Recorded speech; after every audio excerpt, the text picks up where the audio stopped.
this world.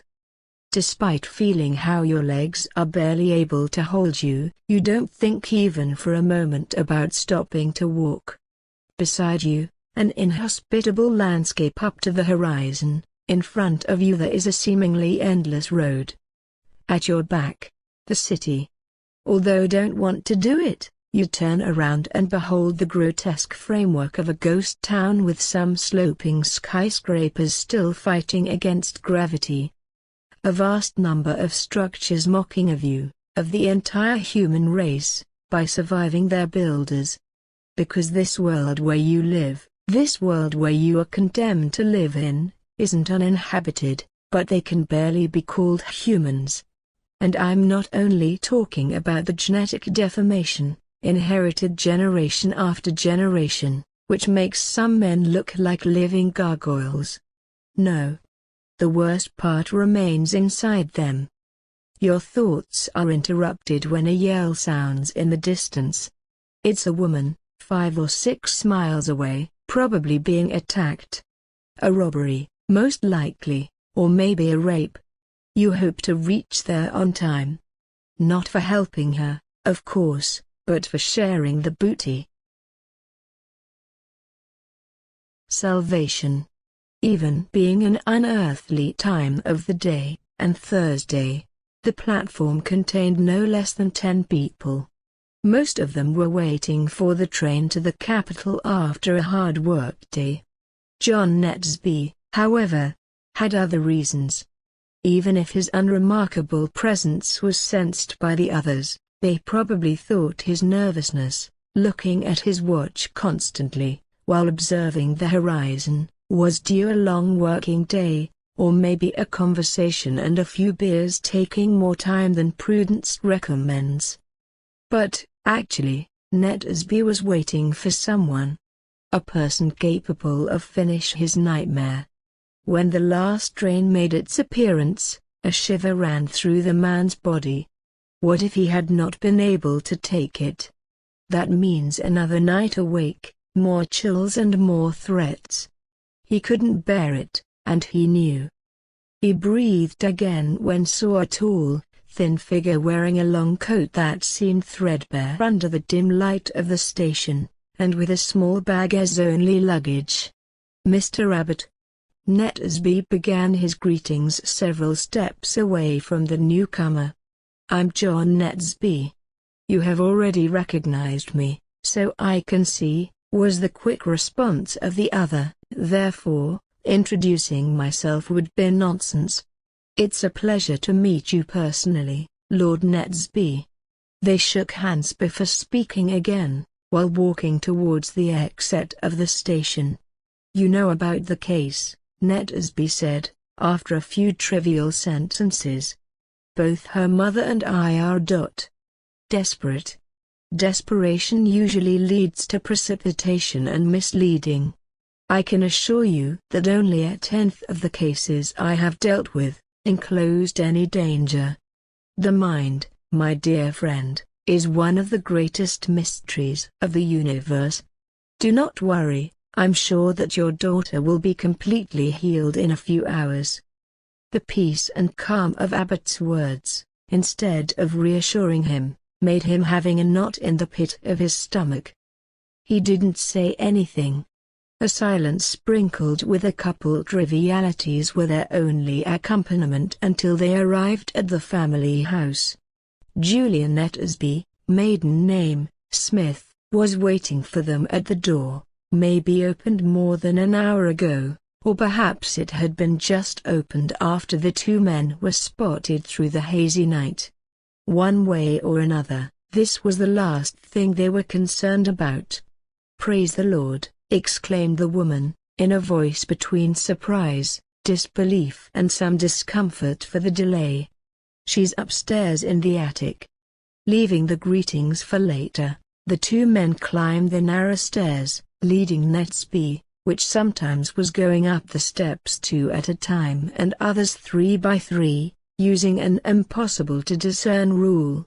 Abbott, meanwhile, was advancing step by step, without ever being far behind of the other.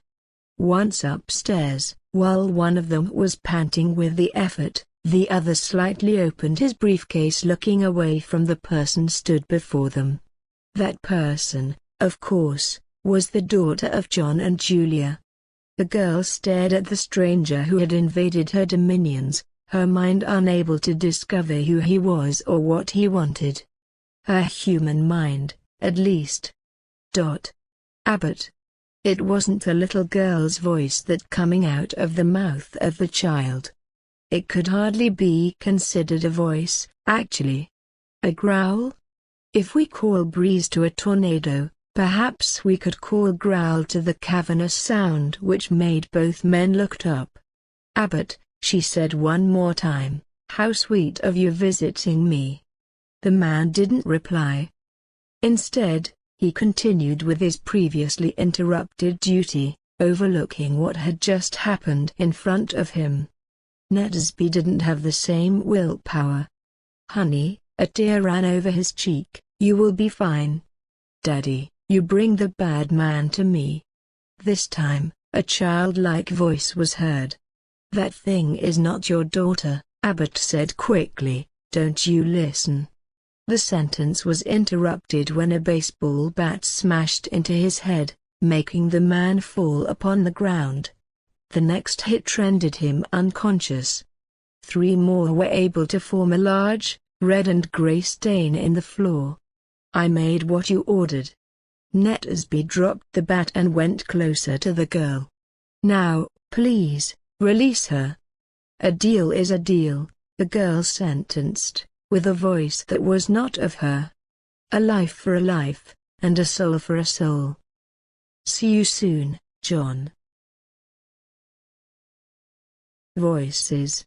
"He's behind you. Don't you hear his breath? He's getting step by step closer, and you know what he wants. Will you allow it to happen? Yes, pick that knife, take it strongly, avoiding it from slipping out of your fingers. Turn around and stab him. Do it. Yes, keep doing it.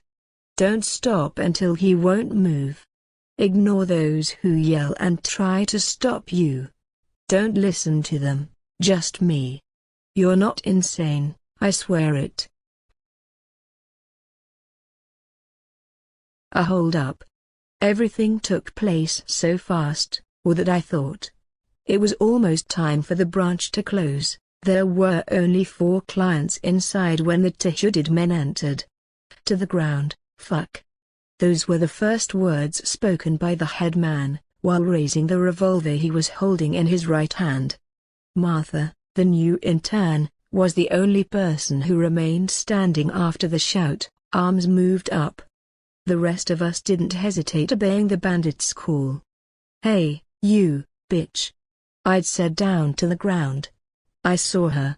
She was trembling, absolutely paralyzed by fear, and unable to follow those simple instructions. I was afraid of that guy would use his weapon against her, so I opted for speaking. "We'll obey, calm down," I said, without daring to look in his direction. "Allow me to help her lie down, okay?" After a tense silence, the robber agreed with this. Trying to do it the slowest possible way, I stood up and moved towards Martha. Her eyes crossed mine, although she looked incapable of moving even her head. I put my hand on her shoulder before talking. "It won't happen anything. If we'll do what they're saying, I'm sure all is gonna be fine." She managed to nod, with some effort, and began to lower her arms at the same time that suggesting a smile. At this point, I swear it, I was convinced of what I was just said. I was wrong. "You, motherfucker. What the hell are ya doing?" I pictured a gun aiming at my head, and an anxious finger about to pull the trigger. When I turned around, the reality was different. The second thief had drawn a weapon too, a pistol, and was aiming at the floor. One of the clients was holding a small cellular. Who knows if his intention was to make a call or a photo. Anyway, that hadn't pleased the armed man, more than willing to use his pistol in seconds. Both of them were masked, so their voices sounded almost unrecognizable. However, I was able to recognize whom just talked. "Peter?" I asked, being aware of the mistake the very moment I made the question. He abandoned his target and aimed me instead. With a courage outburst, or maybe craziness, I said to him, "You won't get away with this, and you know it." Miraculously, my words didn't make Peter shoot me, but putting down his weapon and preparing to holster it. The first one, revolver on hand, was observing the scene, saying nothing. "Let's go out," Peter said. "Out? Are you nuts? This guy here knows who you are, and if you're caught, what the hell I can do, huh?" Peter raised his voice. The other didn't look like to be pleased by that, so he shot directly to his face. Had I said Martha was more calmed? At the moment, a high-pitched yell sounded behind me, clarifying that woman's nerves had trespassed its limit. Simultaneously the alarm bell started to be heard. I think John activated it. The thief, with his gun still smoking, aimed at Martha. One never knows how he could react in a situation like that. If you asked me, only a couple of days ago, surely my answer would be to lie down on the floor, trying not to see what would happen around me. What I did was putting myself between the gun and the woman. Ultimately, between her and the bullet. It wasn't a hit, nor a pinch, rather it was an intense and fast burning in the chest. The alarm kept sounding, muffled by the more and more intense, that I believed, yells of Martha. I think I heard sirens, bangs and more shots. But all that was fleeing far away from me. Because, when all ended, I was already dead.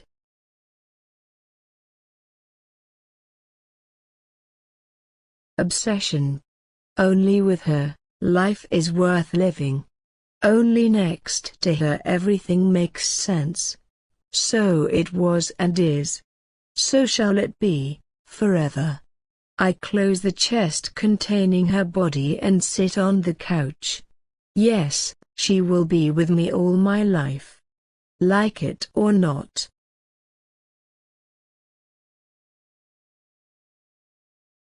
In the woods. The last sunrays begin to fade, so the previously idyllic landscape is now becoming the prelude to a nightmare. I think I can hear his breath getting closer, mingling with the sounds of the forest. I've been here before, I think, whilst watching the thick trunk of a tree covered with spots looking like blood. We were 6 people when we arrived in the morning. Now, there are only 2 of us. I stop, trying to discern the origin of the breath, which is growing stronger. When I think I succeeded, I continue running. A branch creaks by my right. He is there, I know it, I can almost hear the beating of his heart, as if drums would be announcing the end of this hunt, to call it in some way. I find his eyes, which seem glowing in the dark, among the foliage. He had something in his hand, in his long, bloody hand, pointing at me. Everything is about to end. I unsheath the machete with which I killed the others, and moisten my mouth involuntarily contemplating his trembling body. This time I won't make it quickly, I will enjoy while cutting and severing parts of that loser. Survivor. Sergei stares at me with his eyes wide open. Actually, he doesn't see me, he can't. I didn't kill him, speaking strictly, or the others. They were already dead, some hours before I found them wandering the streets of the small town where I am. With some effort, I pull out the axe from his head and prepare myself for a new attack. However, it doesn't come. Somehow I'd managed to finish with all those creatures. I smile, victoriously. Then, when I look my left hand, my smile becomes a grimace. I'd been bitten. I'm doomed. Xavier makes its appearance. Now, it's too late, running from the corner of a nearby building. I know if he's aware of my wound, there won't be mercy or compassion. I wouldn't have any of it. He comes by my side, making a victory gesture. As if he'd done something. I point behind him and, even there's nothing. He turns to check. I drive the axe into his skull. Self-defense. After all, he would kill me if he could. This time I'm not capable of taking back the axe before Andy and Jules see me. They look me and later watch the inanimate corpse of Xavier. Jules is carrying a gun and, if being not as stupid, he would shoot me on sight. He doesn't do it, wants to know what was happened. And he will. I pick his weapon and move behind him. Shoot 2 times to Andy, who already started realizing what took place. Now, I aim with the gun to Jules' head. He doesn't dare to turn around. It's the same for me. I pull the trigger. At this time, the pain comes to me. It's a pain harder than any I ever feel. My mind's obscuring, trying to cover my senses with the cape of unconscious. No. I'm gonna live. I feel stronger than the infection. I defeat it. Nothing can end with me, not even the intense hunger I'm feeling. Jules is still warmed, I feel that while biting him. His dense, warm blood is covering all my face. Yes, I am a survivor. And I will be, no matter what it takes. 10 minutes. Death used to come unexpectedly, but not anymore. Not for those of us looking to the sky, watching the gigantic rock heading inexorably against the planet. What would you do if the world were about to end? Think fast. In just 10 minutes, it will happen. Surely you can imagine thousands of people running aimlessly through the streets. Raiding shops, perhaps, or stealing luxury cars. I think that would be better than the terrible reality. I look to my left. Next to me, looking up, I can see a couple with 2 children. One of them so young he doesn't realize what is about to happen. That's lucky, I think for a moment, but I dismiss that thought almost instantly. To my right, on the other hand, I see a large group of people who don't seem to have any relationship between them. They are absorbed by the sight and all of them are unable to give comfort, and to receive it. 5 minutes left. A heat burst surrounds us for a few seconds. I think it's the end, but isn't yet. The same way it comes, it goes. I listen to my left a crying from one of the kids. I don't want to know which one. I take again my cell phone and try to make a call, the last call. Of course, it's impossible. The lines are jammed. Without putting it back in my jacket, I turn towards a voice to my right. Among the group of strangers, there's a girl, with no more than 20 years old, praying in a language I don't recognize. I am tempted to get closer, in an attempt of make her feel better. But I don't do it. 2 minutes, or maybe only 1. I drop the mobile to the ground while feeling how my limbs lose strength. The heat comes back, stronger and now to stay. The child is no longer crying, the girl has stopped praying. I can only hear silence. I don't want to look. I do not want to. But, eventually, I do. It is horrendous. The skin comes off of them, and of me, like moist paper. Still, it seems they aren't suffering. Until the yells begin. Am I screaming too? I'm not sure, for I just want everything ends. I'm no longer feeling the heat or the pain, and screams are moving quickly away from me. What would you do if the world was about to end? Wait, mourn, pray, scream. And lastly, rest. A rescue. I must admit it, I crossed the line. He deserved the first punch, after doing that to the little girl. The 10th one, which was nothing but bones hitting the ground, brains spreading the walls, with no more sense than to appease my own thirst for revenge because the guy had been dead for a while, was quite excessive. But, what the fuck? The truth is I felt much better after doing it. When I calmed down, and not before, I turned to the girl. She looks towards his deceased aggressor, but I don't notice fear or disgust in her eyes. Maybe she think I did the right thing, too. Or maybe she's in shock. I hold out my hand towards her, leaving it at a safe distance. I know she wouldn't want anybody to touch her, anyone touching her again, but also I sense the need for support, for understanding and for pity she have. Same as I think had happened to Charlotte, many years ago. Unfortunately, Charlotte didn't have a hand offering any of those things. When they showed me her body, twisted, hurt, humiliated, killed, I just wanted the bastard responsible for that who killed her at first. Of course, I knew better. I made him pay. With interests. On second thought, the body behind me had just suffered a tenth of what the murderer of Charlotte suffered. The girl looks at me as if she would be able to read my dark thoughts, and begins to spill the tears she hadn't released up yet. "You're safe now," I tell her, "that bastard will never hurt you again." We hear approaching sirens. I will say this was self-defense, and no one will take the side of that dead motherfucker. I pull out a match and rub it against the bloody wall, making it burns. In one corner, a rapist with his head opened.